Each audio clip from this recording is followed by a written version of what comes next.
Pause this little section here, I believe simplifying decimals. Simplifying decimal numbers. Simplifying decimal numbers. And basically, you know, hashtags, when you do that, really you're just making them as easy as possible to read. Which basically boils down to simply, generally speaking, okay, after the decimal point, write this down, after the decimal point, comma, you generally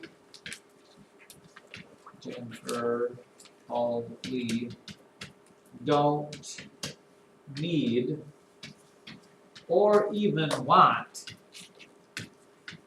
ending zeros. Ending zeros kind of complicate things. Okay, so by that simply we mean this. If you're adding these two numbers together, let's say we add 3.75 plus 6.25. If you add those numbers together, 3.75 and 6.25, boom, boom, boom, boom, you end up with 10.00. Okay? We don't need, nor do we want, these ending decimal points.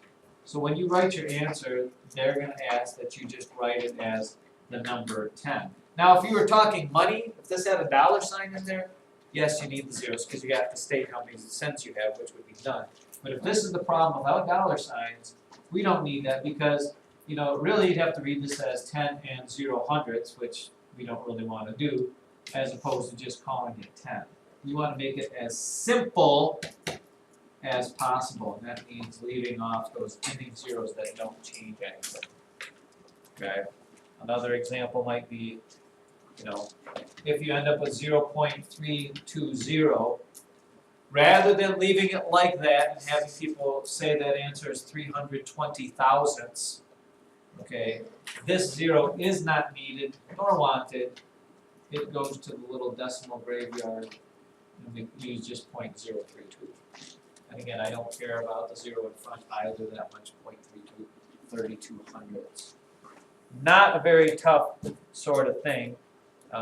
In the same way, you know, you can take zeros away. Sometimes you'll need to add them when you're working with problems. So you have to understand that 0.8 is the exact same thing as 0.80000, whatever many one of zeros you add. They're going to be equal, even though that has that many more digits, because those zeros don't change anything.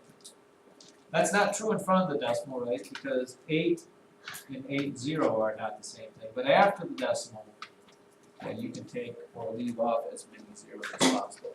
So they're going to ask you, unless it's money you always want to go up to the cents, all the way up to the cents. Unless it's money, you need to leave off those ending zeros. Isn't that exciting? Yeah.